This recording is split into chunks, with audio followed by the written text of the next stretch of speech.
de estenosis de canal lumbar como tal, una revisión que se realizó el año 2002. Luego, un artículo de la estenosis lumbar y el atrapamiento nervioso, la definición y la clasificación del síndrome de atrapamiento nervioso, y para ver un poquito sobre los diagnósticos diferenciales o enfermedades que pueden producir síntomas similares, también agarré el artículo que dice osteoartritis de la columna vertebral, una causa de la compresión espinal, ¿no? Que también puede llevar a este síndrome o a esta patología que vamos a ver. En cuanto al contenido de mi exposición, básicamente va a ser una introducción, la definición de la estenosis lumbar, recordar un poco de epidemiología, la fisiopatología de esta enfermedad, la clasificación de esta enfermedad, la clínica, el diagnóstico, la forma de realizar el diagnóstico y finalmente el tratamiento. A la derecha vemos una vista lateral de una columna vertebral lumbar. Como recordamos, esta consta de 5 vértebras. Cada una es separada, unida a través de la otra, a través del disco intervertebral, ¿no? Y la quinta vértebra, pues, que va a articularse con el sacro, ¿no? En cuanto a la introducción, bueno, a principios del siglo XX fue por primera vez que se habló sobre una relación entre la paresia de las extremidades inferiores, la debilidad de las extremidades inferiores, con la estrechez de canal lumbar. ¿Ya? Y fue a inicios también de ese siglo que se comprobó que existía una mejoría sintomática tras la práctica de una laminectomía en estos pacientes. ¿Ya? Y recién en 1954 se acuñó el término de estrechamiento o estenosis de canal lumbar. Y fue Berbis quien popularizó este nombre tras realizar un estudio en 7 pacientes.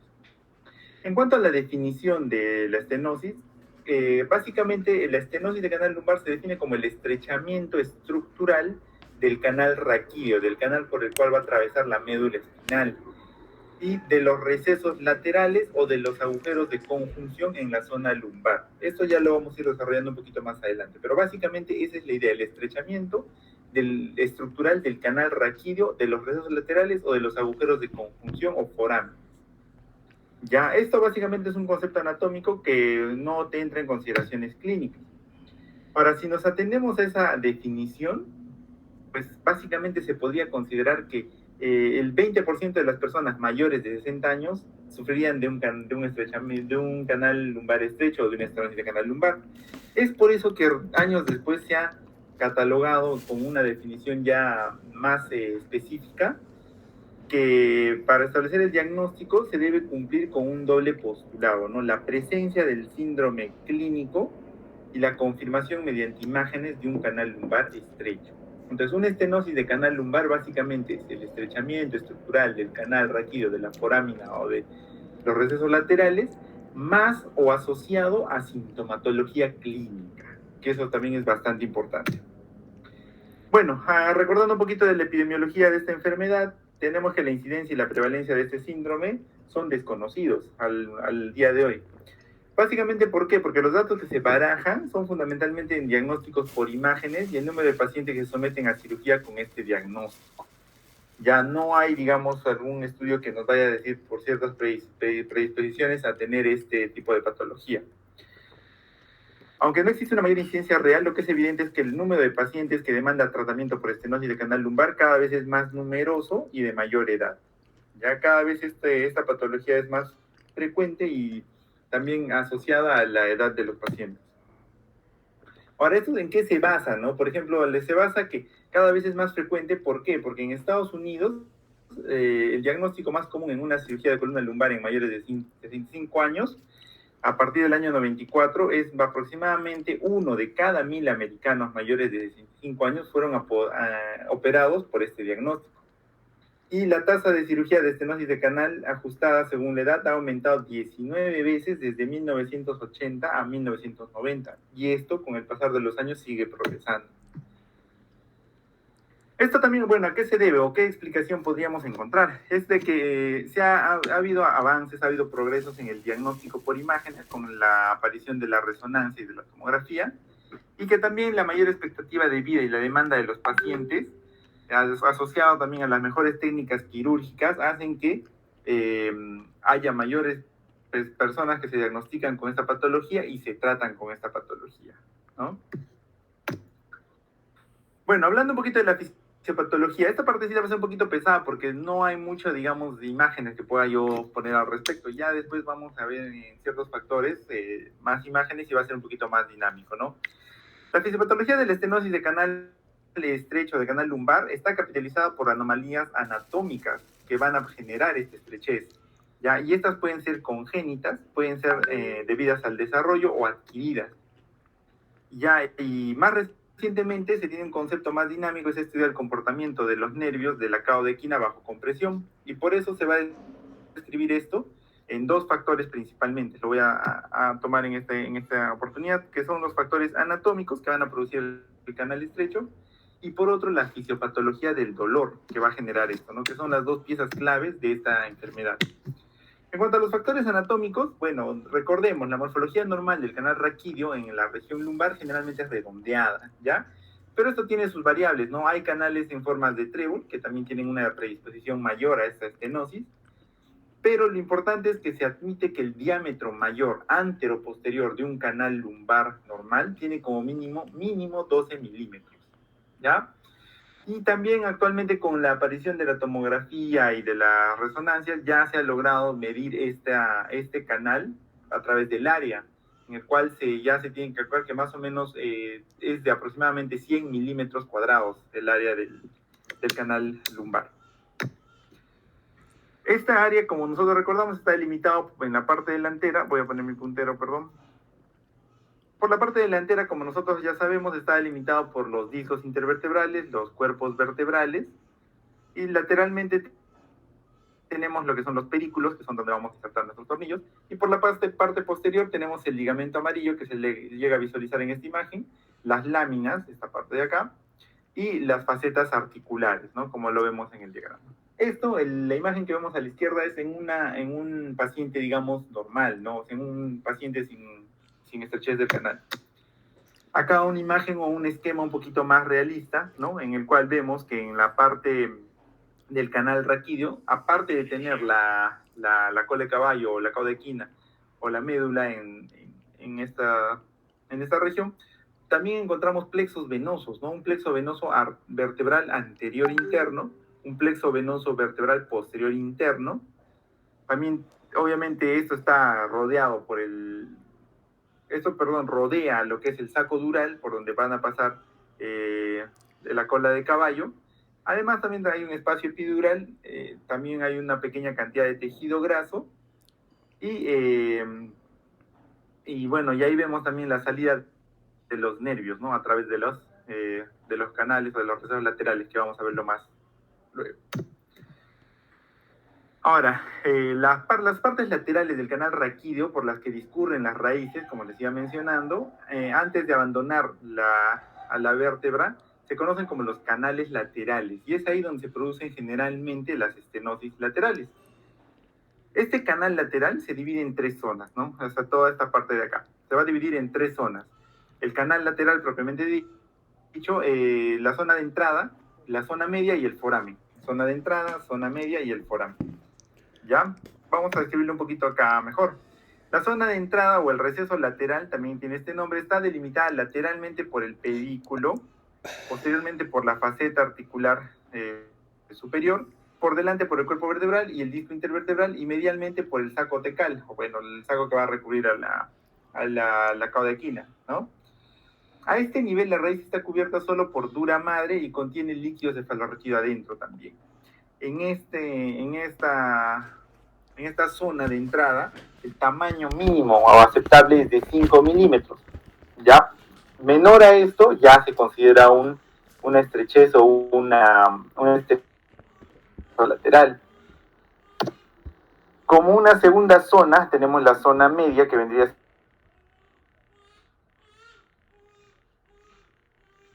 a ser el pedículo de la vértebra lumbar superior, ¿no? En este caso. Y por debajo de la pars interarticularis. La pars interarticularis es el espacio que está entre las facetas articulares superior e inferior de una vértebra. En este lugar las raíces, como ven, toman una dirección oblicua y descendente hasta entrar al foramen o llegar a la zona del foramen, que es la tercera zona que vamos a ver. Acá también se puede producir una compresión, obviamente, y generar una estenosis, ¿no? Y finalmente el foramen intervertebral, que tiene una forma elíptica de una lágrima invertida, que normalmente es de 10 hasta, hay algunas de 23 milímetros de alto y 8 a 10 milímetros de ancho. Este está delimitado en la parte superior e inferior por los pedículos, ¿ya? Por delante va a estar por el ángulo posterolateral del cuerpo vertebral y el disco, y por detrás por la pars interarticularis, ¿no? Que ya le estábamos mencionando. También en la parte posterior va a estar el ligamento amarillo y el ápex de la faceta articular superior de la vértebra inferior, esta de acá. A través de este foramen, como les mencionaba, van a salir las raíces nerviosas correspondientes y van a penetrar vasos y fibras nerviosas que nutren también a estos nervios y a los tejidos que van a estar dentro del canal. Esto es importante recordarlo porque ya vamos a ver en la fisiopatología del dolor que la compresión de estos vasos también es una de las teorías que genera dolor. Bueno, para recordar, ¿no? Recordemos, esta es una imagen de una vista posterior del canal medular, pues una laminectomía, vendría a ser básicamente una laminectomía a nivel del L5, el L4 L5, la cual nos permite visualizar y descomprimir obviamente los nervios que salen por acá. Solo para recordar esto, ¿no? Que recordemos que a nivel de entre L4 y L5 el nervio que va a salir va a ser L4, entre L5 y S1 el nervio que va a salir es L5, ¿no? Y ya los nervios S1, S2, S3 van a salir por los agujeros vertebrales que van a tener el sacro. Y miren, entonces, comparando esta imagen con la que vimos inicialmente, esta es una imagen que ya pues tiene una estenosis en las diversas zonas que hemos mencionado, ¿no? Por ejemplo, acá hay una estenosis central que básicamente se produce ya sea por la hipertrofia del ligamento amarillo o por una hernia de disco, por ejemplo, pero una hernia de disco central. Acá también vemos, por ejemplo, una compresión o una estenosis del receso lateral, que es la que hemos mencionado, por ejemplo, asociada a una herniación discal posterolateral. ¿Quiere que lo cargue? ¿No? Y vemos que en toda la región del receso lateral o del canal lateral se puede producir una estenosis que puede generar el dolor y los síntomas que nosotros vamos a ver en nuestros pacientes. Acá también mencionar cómo es que con el pasar de los años, de lo que la vértebra y los discos intervertebrales tienen una configuración anatómica normal, van por procesos degenerativos, se van formando lo que son las hernias y se van generando también los osteofitos, ¿no? En las vértebras que van a también a generar una estenosis. Ahora, en cuanto al proceso degenerativo que les mencionaba, básicamente se mencionan tres teorías, ¿ya? Y esto lo mencionó Kirkcaldy-Willis, que popularizó un concepto del complejo triarticular, el cual menciona que la articulación, digamos, de la vértebra, de las vértebras, está básicamente dado por tres partes principalmente, el disco intervertebral, la faceta articular superior y la faceta articular inferior. Ya ahí lo he duplicado, pero una de ellas es inferior. ¿Y qué nos va a generar, digamos, y este complejo triarticular va a tener tres procesos por los cuales se va a generar el proceso degenerativo, que es la disfunción, la inestabilidad y la estabilización, finalmente.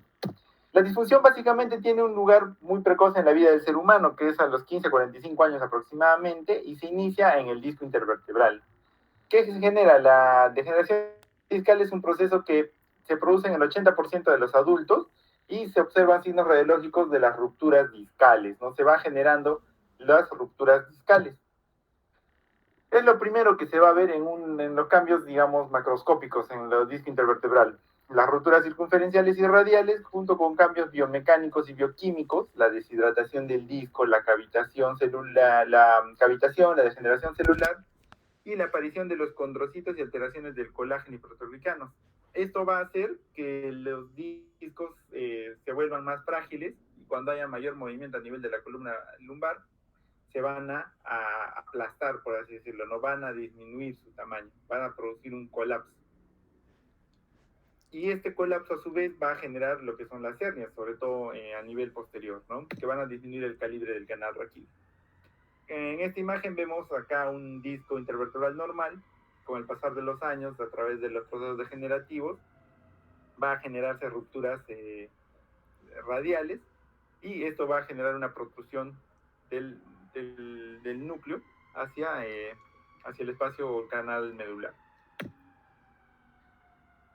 Ahora, en cuanto al proceso degenerativo de las facetas, no difiere al de cualquier otra articulación. Los cambios que se van a producir son esclerosis y se va a disminuir la movilidad de esto, ¿no? Luego se va a producir una sinovitis, se va a generar una laxitud ligamentaria, seguida de osteoporosis y pérdida del espacio articular. Como vemos en esta radiografía, es una proyección oblicua de la columna vertebral lumbar.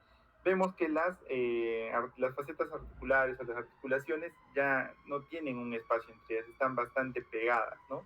Esto también va a predisponer a una estenosis de canal lumbar. El otro proceso que vimos, el primero la disfunción, segundo la inestabilidad y tercero la estabilización. La inestabilidad va a producirse entre los 30 a 70 años. ¿Y por qué se da? Porque los movimientos de rotación y flexoextensión de nuestra columna van a generar variaciones del tamaño del foramen y del canal lumbar debido a la configuración en forma de trípode del complejo triarticular. Siempre que estas estructuras se componen de este trípode estén íntegras, siempre que estas estructuras estén íntegras, digamos, estos movimientos van a ser tolerados por nuestra columna. Pero al haber procesos degenerativos, al pasar los años, la pérdida de esta adaptabilidad a los movimientos va a hacer que se genere una inestabilidad, ¿no? Y bueno, conforme el proceso va a progresar, se va perdiendo pues la elasticidad de estas articulaciones de la columna y poco a poco también se genera lo que les mencionaba, la pérdida de la altura discal, ¿no? Y se va produciendo los famosos pinzamientos, ¿ya? Esto generalmente a largo plazo da lugar a tres procesos principales, o sea, las subluxaciones anteriores, posteriores, al aumento progresivo de la lordosis con la edad y la disminución del tamaño del canal central y lateral, ¿no? Que nos va a generar, obviamente, una estenosis del canal lumbar. En esta radiografía, básicamente, se ve también que por procesos degenerativos y por alteración de las articulaciones se va a generar la inestabilidad, produciéndose incluso las listesis, ¿no? Como se ve en esta imagen, y también la disminución del espacio intervertebral, ¿no? Por el disco, que está disminuido de tamaño. Finalmente, la estabilización se produce en los mayores de 60 años. ¿Qué va a hacer nuestra columna? De forma fisiológica va a intentar estabilizar mediante la formación de osteofitos, ¿no? Que tanto en el platillo vertebral como en las facetas articulares. Y esto va a producir un mayor estrechamiento del canal lumbar, que es la conocida como una estenosis dura, que sumado al producido por las partes blandas, que son, como les mencionaba, el disco intervertebral o la hipertrofia del ligamento amarillo, van a generar pues una estenosis del canal lumbar. Entonces es así, mediante estos procesos, que de una imagen normal se llega a una imagen como esta, ¿no? Que ya está por los procesos degenerativos y se producen pues los estrechamientos del canal lumbar. Y bueno, también es importante, como les mencionaba, como la estenosis tiene esos dos eslabones, por así decirlo, que es anatómicamente que hay una disminución del canal y asociado a sintomatología o dolor, es importante recordar también la fisiopatología del dolor en esta patología, ya que al inicio se pensaba que era por la inestabilidad mecánica y la compresión de las raíces nerviosas que se producían estos síntomas, pero luego ya estos no se explicaban por qué, digamos, en algunos pacientes que tenían una estenosis o un estrechamiento bastante similar, no presentaban síntomas, versus otros pacientes que tenían quizás un estrechamiento menor y tenían unos síntomas más floridos, ¿no? No se sabía explicar. Y ahí fue donde entró estas tres teorías, que varias veces nos han preguntado también durante la visita, ¿no? Las teorías del dolor durante la estenosis de canal lumbar. Bueno, hay tres teorías, es la teoría isquémica, la teoría mecánica y la teoría del estancamiento anóxico. La teoría isquémica, que nos dice básicamente en que los requerimientos metabólicos van a aumentar con la actividad durante el pasar de los años también, y si nosotros realizamos mucha actividad física que ejerza fuerza o que necesite mucho del movimiento de nuestra columna, se va a aumentar los requerimientos metabólicos. Y este no puede ser suplido ya que hay un insuficiente aporte sanguíneo debido a la compresión mecánica de este segmento, ¿no? Como les mencionaba, a través del foramen no solo pasan los nervios o las raíces nerviosas, también pasan vasos sanguíneos, los cuales nutren a las mismas raíces y al canal medular. Y esta disminución del aporte sanguíneo va a producir una isquemia radicular y determinar la aparición de dolor, pérdida de sensibilidad y déficit motor. Eso por una parte. Por otra parte, la teoría mecánica nos dice que los síntomas se desencadenan en muchos casos con la postura más que con la actividad. y con el simple cambio de postura, por eso es que algunos pacientes nos dicen que no toleran estar parados mucho tiempo o no toleran estar sentados mucho tiempo, recién con el cambio de la postura mejora el cuadro clínico, ¿no? Y la teoría del estancamiento anóxico, bueno, que es la compresión mecánica de los elementos que pasan por el canal, va a producir menor aporte sanguíneo y un estancamiento del drenaje venoso, lo cual va a producir una éstasis sanguínea y un aumento de la presión del líquido cefalorraquídeo. Este aumento va a dificultar más todavía el drenaje venoso, disminuir el riego arterial, causando nuevamente una reducción y alteración en los cambios nutricionales de las raíces, produciéndose un círculo vicioso fisiopatológico.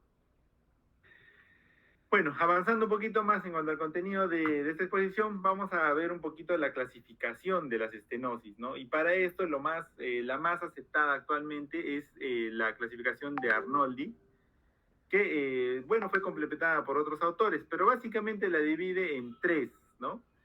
En una estenosis lumbar congénita o de desarrollo, en una estenosis adquirida y una combinada, que puede ser ambas dos. Ahora, estos presentan pues más grupos, ¿no? Más subgrupos, por así decirlo, ¿no? Que, por ejemplo, la estenosis lumbar por acondrodisplasia, estos son por malformaciones genéticas, ¿no? En las cuales va a haber una mayor predisposición al estrechamiento del canal, ¿no? O por malformaciones simplemente vertebrales va a haber una disminución de este canal, ¿no? Del volumen del espacio del canal medular, ¿no? También está la idiopática y también la que se produce por la osteoporosis en los pacientes mayores de 50 años. Ya se puede pues, pensar en una osteoporosis, ¿no? En cuanto a la adquirida, tenemos pues la degenerativa, que es la principal que nosotros vamos a abordar y que es la que hemos estado explicando hasta ahora principalmente, ¿no? La fisiopatología y todo esto, ¿no? Y como les mencionaba, pues puede ser central, puede ser lateral, a través de estas tres zonas que ya hemos revisado. Y también se subdivide en cuanto a los niveles y a la estabilidad que presenta en unisegmentaria o multisegmentaria. Ambos pueden ser estables y inestables.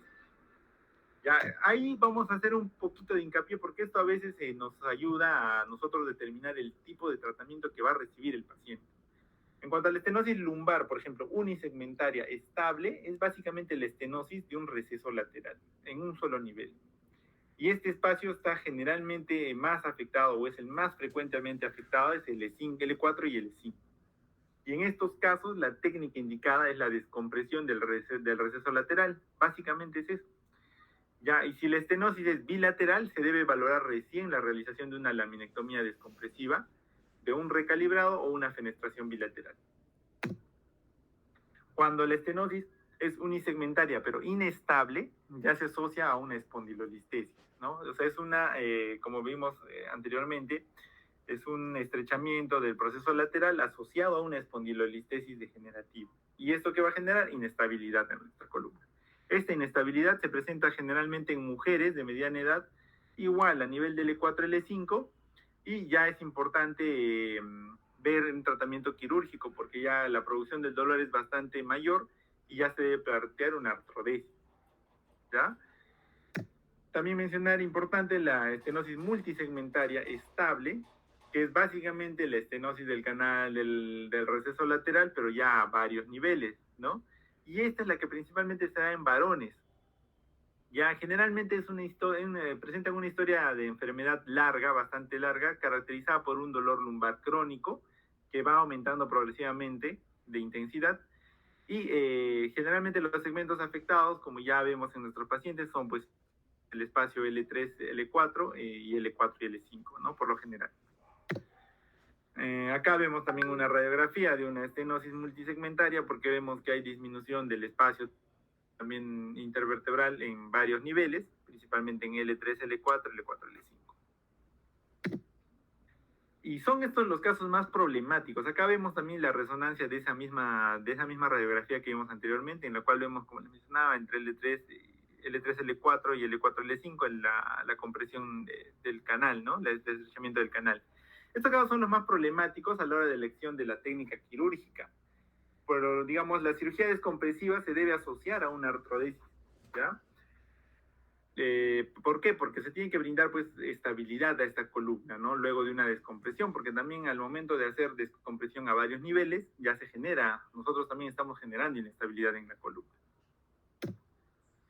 Y la multisegmentaria inestable, bueno, es la que se da en los casos de alteración del balance frontal y sagital de la columna lumbar, cuando hay ya alteraciones a nivel, digamos, como menciona, el balance frontal y sagital, o sea, hay una escoliosis y cifosis, ¿no? Y estas generalmente se presentan en mujeres, y bueno, el tratamiento definitivamente acá sí pues es artrodesis, ¿no? No hay instrumentada, no hay mucho que digamos en que perderse. Acá vemos, ¿no? Como le mencionaba, una alteración en el balance tanto frontal como sagital en esta columna, en esta radiografía, ¿no? Bueno, avanzando con lo que es la clínica que van a presentar nuestros pacientes, la sintomatología, básicamente puede presentar digamos, hay mucha variación en la presentación de síntomas que puede tener nuestro paciente. En algún paciente podemos encontrar algunos, en algún paciente podemos encontrar otros, y por eso es importante recordar un poquito acá la especificidad y la sensibilidad de estos, ¿no? Y digamos el porcentaje de cuántos pacientes presentan esta sintomatología. ¿Cuál es, digamos, el más presentado? La pseudociática o el dolor lumbar asociado al dolor ciático, ¿no? Es el más frecuente. Luego ya está el más balance muscular de las extremidades inferiores, luego presenta del déficit de sensibilidad vibratoria, principalmente. Después ya está el déficit epicrítico, dolor a la extensión, la debilidad. También se presenta en un 47%, pero miren, es bastante específico. Ya, la lumbalgia por sí sola, como ven, también es bastante elevada, pero digamos es más característico en estos pacientes también asociado al ciático, ¿no? O sea, la lumbociatalgia como tal. Ahora, como nosotros vemos en nuestros pacientes día a día, es normal que ellos nos cuenten una historia de un dolor lumbar crónico, de larga evolución, ¿no? Y alguna sintomatología asociada de las extremidades inferiores. Generalmente son pues adormecimientos, pueden ser dolor que irradia, ¿no? Por la parte posterior del miembro inferior hasta la punta del dedo, que te pueden decir, ¿no? Bueno, pero en conclusión, estos síntomas no son uniformes ni homogéneos. Y el síntoma más frecuente, como les digo, es el dolor lumbar. Pero el cardinal es la pseudoclaudicación intermitente o claudicación neurógena, que también vamos a hablarlo en unos momentos, que generalmente se produce por la bipedestación prolongada o el ejercicio, ¿no? Entonces, los síntomas, digamos, de la estenosis de canal lumbar los podemos agrupar en tres, ¿no? El dolor lumbar, los síntomas radiculares y la claudicación neurógena, que vamos a explicar un poquito acá. El dolor lumbar, bueno, ya sabemos, ya hemos mencionado, todos lo conocemos, es un dolor que comienza en la región lumbar de larga data, que se va hacia los glúteos y a la cara posterior de los muslos, ¿no? El comienzo es insidioso, va haciendo cada vez más intenso, se exacerba con la actividad física, calma con el reposo. Algunos también mencionan que tras la aplicación de compresas de calor disminuyen el dolor, ¿no? Y hay que ver si este dolor también en estos pacientes será aislado en un inicio o si comienza a acompañarse ya pues de adormecimiento y pesadez, ¿no? A nivel de los miembros inferiores, ¿no? El dolor radicular, que bueno, ya también es conocido por nosotros, es un dolor aislado por la compresión de una raíz en el canal lateral, es el síntoma principal de la estenosis lateral, ¿no? La raíz más frecuentemente afectada, como les mencionaba, es el L4-L5, la raíz L5 es la más afectada por lo general, y es la que, digamos, la forma de presentación de esta es pues variable, ¿no? Puede ser aislada, puede ser el síntoma predominante de una estenosis de canal lumbar o formar parte del síndrome completo. Y la claudicación neurógena, que es también bastante importante en este síntoma, en esta enfermedad se define pues por la presencia de dolor, parestesias o síntomas motores en extremidades que se desencadenan al caminar o al permanecer de pie. Como mencionábamos anteriormente, el estar en una misma posición es lo que va a generar esta sintomatología, ¿ya? Y estos generalmente disminuyen con el reposo, sentándose o flexionando la columna lumbar, apoyándola o a veces apoyándola contra la pared. Lo que digamos, les calma bastante a los pacientes es cambiar de una posición. No pueden estar en la misma posición durante mucho tiempo. Ya. bueno, la forma en que te relatan los pacientes de patología es pues dependiendo del entorno cultural, algunos van a decir que es como un hormigueo, una parestesia, calambre, sensación de quemazón, el dolorimiento que dicen que básicamente se trata de un dolor que calma con el cambio de la posición, ¿no? Típicamente, como nosotros sabemos, estos comienzan en los glúteos y se extienden hasta los muslos, las pantorrillas y a los pies. Y esto se puede dar afectar a toda la pierna en el 78% de los casos, en un porcentaje bastante grande. En cuanto a la exploración que nosotros vamos a tener para poder diagnosticar, ya pues tenemos que ver que hay signos y síntomas en cada raíz que se lesiona, ¿no? En el E3, por ejemplo, el dolor va a ser en el muslo anterior y la rodilla, el déficit sensitivo va a ser a nivel de la ingle, muslo medial, la debilidad se va a dar a la flexión y abducción de la cadera y a la extensión de la rodilla, y se puede afectar el reflejo rotuliano, ¿no? En el E4 ya va a ser el muslo anterior y la pierna medial, la rodilla y pierna van a ser un déficit sensitivo, la debilidad va a ser a la extensión de la rodilla, igual el nervio rotuliano se va a afectar.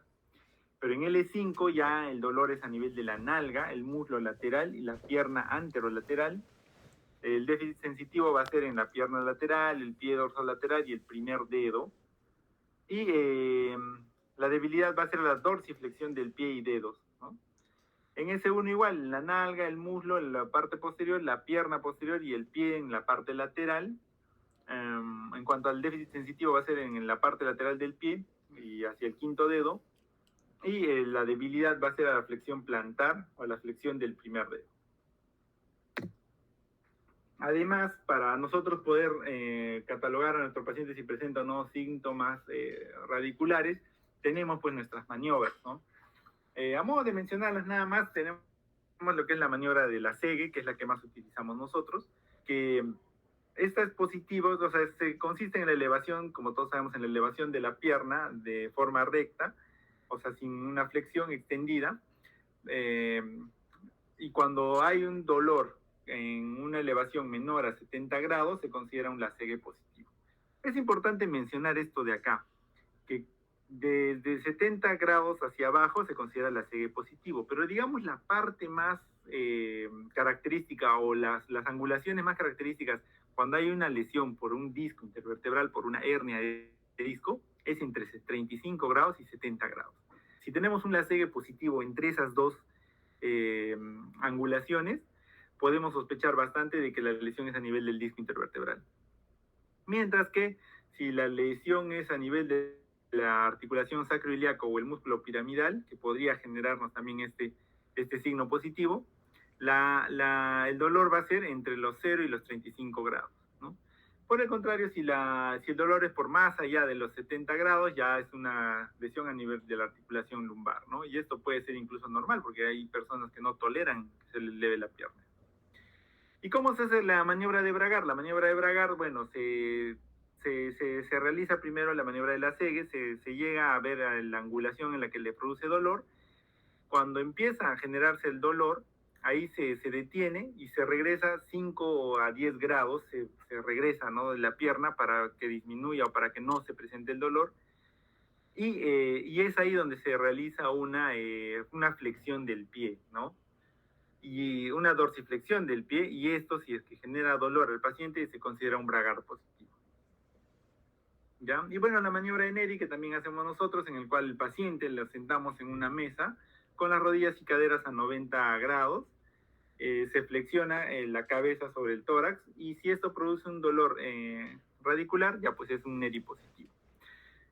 Si es que fuera negativo, se tiene que realizar la maniobra de Neri forzada, que se realiza el mismo procedimiento, solo que extendiendo las piernas, ¿no? Una pierna en cada maniobra.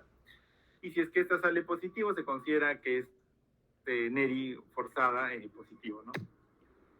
Bueno, ya yendo al diagnóstico de lo que es la estenosis de canal lumbar, esto, como les mencionaba, se hace mediante los síntomas, lo que son los síntomas y las imágenes, ¿no? Es importante tener una confirmación mediante las imágenes para poder nosotros hablar de este cuadro. Y principalmente la imagen que se va a hacer es actualmente la resonancia, ¿no? Anteriormente se hacía con una radiografía y se apoyaba con las mielografías, que era la inyección de contraste radiografías, pero actualmente ya pues con el avance de la tecnología se tiene la tomografía y la resonancia. ¿No? Como les mencionaba, hasta la introducción de la mielografía se hacía las radiografías básicamente, las cuales no nos ayudaban mucho, simplemente la radiografía nos podía ayudar con una espondilolistesis básicamente, ¿no? Y con la disminución del espacio intervertebral. Luego apareció la mielografía, en la cual ya pues se podía visualizar un poquito más lo que es el estrechamiento del canal medular. Luego llegó la tomografía, que aparte de dejarnos ver, digamos, las espondilolistesis y todo esto, nos permitía ya medir, por ejemplo, las vértebras, hacer una morfometría para nosotros poder brindar ya el tratamiento con una artrodesis, ¿no? Y bueno, finalmente apareció pues la resonancia magnética, ¿no? En la cual ya nos permite ver todos los estrechamientos que puede haber a nivel central o a nivel lateral, ¿no? A nivel por ejemplo, a nivel de lo que es en T1, lo que se va a valorar es el tamaño y la forma del canal medular y el foramen y el cono medular, mientras que en T2 ya nos permite ver el estudio de la interfase, ¿no? Entre el saco dural y las dimensiones del canal. Básicamente, cuando nosotros evaluamos una resonancia, esto es lo que llegamos a visualizar, ¿no? El cuerpo vertebral, el nervio raquídeo en este 4L4, porque estamos un corte a nivel de la vértebra L4. Esta es una imagen normal, ¿no? En la cual vemos también el foramen intervertebral, vemos la salida del nervio sin ninguna compresión, ¿no? Vemos también los procesos articulares, la lámina y también podemos visualizar lo que son los músculos, ¿no? Y la cantidad de grasa que vamos a presentar en estos pacientes, que nos va a ayudar a determinar el tratamiento que vamos a hacer. También es importante complementar los resultados con las electromiografías, ¿no? Que es un también estudio reciente, no es muy antiguo, y nos ayuda pues a contrastar, digamos, el nivel de la lesión o de la estenosis que vamos a ver con la lesión de la raíz nerviosa, ¿no? En cuanto a los diagnósticos diferenciales que tiene esta patología, básicamente está la artrosis lumbar, la claudicación lumbar, las neuropatías, ya sea de diferentes etiologías, puede ser por diabetes, por múltiples causas, la sacroileitis y la coxartrosis. Ya no voy a andar mucho en esto porque sería hablar ya mucho de otras patologías, ¿no? Ya finalmente vamos a centrarnos un poco en lo que es el tratamiento de esta estenosis. Como se ha mencionado, es obligatorio en los pacientes intentar el tratamiento conservador. Existen básicamente dos tipos de tratamiento, el tratamiento conservador y el tratamiento quirúrgico. Pero sí es actualmente obligatorio intentar el tratamiento conservador antes de cualquier valoración quirúrgica, ¿no? ¿Por qué? Porque de todas maneras el tratamiento quirúrgico sí le va a brindar solución, pero también tiene complicaciones, ¿no? Y bueno, en un estudio reciente se ha catalogado que el tratamiento conservador tiene básicamente 3 etapas también independientes, ¿no? El control del dolor, la estabilización y la fase de acondicionamiento. Mencionándolas un poquito, la fase del control del dolor es básicamente brindar manejo, digamos, con recomendaciones, ¿no? Puede requerir reposo, medicación analgésica o cualquier otra medida que nosotros podamos indicar al paciente para mejorar el dolor, que es la primera fase de esto. Una vez que ya disminuyó el dolor, se puede recién iniciar lo que es la fase de estabilización y se puede brindar inicio de tratamiento con fisioterapia. No se pueden ya brindar tratamientos como masajes, electroterapia, bueno, eso lo va a determinar básicamente el médico de medicina física y rehabilitación, ¿no? Y finalmente aparece la fase de acondicionamiento que consiste en la vuelta a la actividad diaria de nuestro paciente, ¿no? El manejo conservador básicamente pasa por esas 3 fases. Si al pasar por estas 3, digamos, si llega a pasar por estas 3 fases, ya pues se evita lo que es el tratamiento quirúrgico, ¿no? Entonces, para tener digamos, para lograr pasar por estas 3 fases, ¿qué se recomienda? Recomendaciones médicas, bajar de peso, no hacer actividad física, cargue la columna, brindar tratamiento farmacológico, soportes externos, el uso de corsés, la fisioterapia y rehabilitación y las inyecciones epidurales. Y finalmente también recordar que existe el tratamiento quirúrgico, para lo cual es importante mencionar que el paciente tiene que tener estas condiciones para nosotros considerar el tratamiento quirúrgico. La presencia del síndrome clínico, que es principalmente, como le mencionaba, la claudicación neurógena con una historia clínica y exploración concomitantes, el dolor. La evidencia imagenológica de una compresión, ya sea de la cauda equina o de la parte de los procesos laterales. Una mala historia natural de la enfermedad, ¿qué quiere decir? Que este dolor que el paciente estaba presentando ha ido empeorando con el pasar del tiempo o pese al tratamiento conservador ha empeorado, ¿no? También es importante considerar la edad del paciente y también es importante tomar en cuenta lo que es la motivación del paciente. Ahora, ¿qué es clave en nuestro tratamiento? Voy a mencionar esto un poquito nada más porque ya también vamos a ver con las demás exposiciones lo que son los diversos tratamientos quirúrgicos que pueden tener esta patología. Solo mencionar esto, ¿no? Que es importante que en nuestro tratamiento quirúrgico lo que sí o sí se debe realizar es una descompresión. La descompresión de este estrechamiento, ¿no? La descompresión se puede realizar mediante laminectomías, mediante disectomías. Hay múltiples procedimientos que se pueden realizar, pero lo más importante que se tiene que hacer es la descompresión.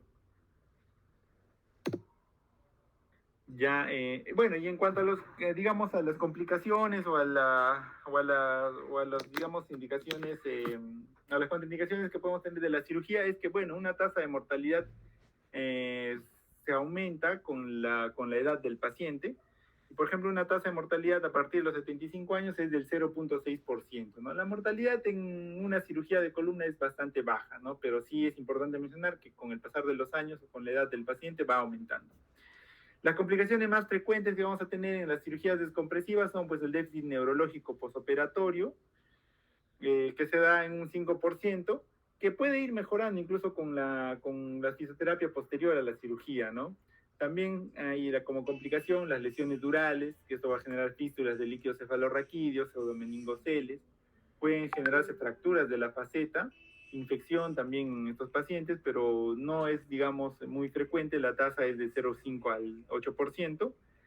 Y en nuestro paciente que hacemos este tipo de cirugías también hay una tasa de reoperaciones que son del 10 al 17%.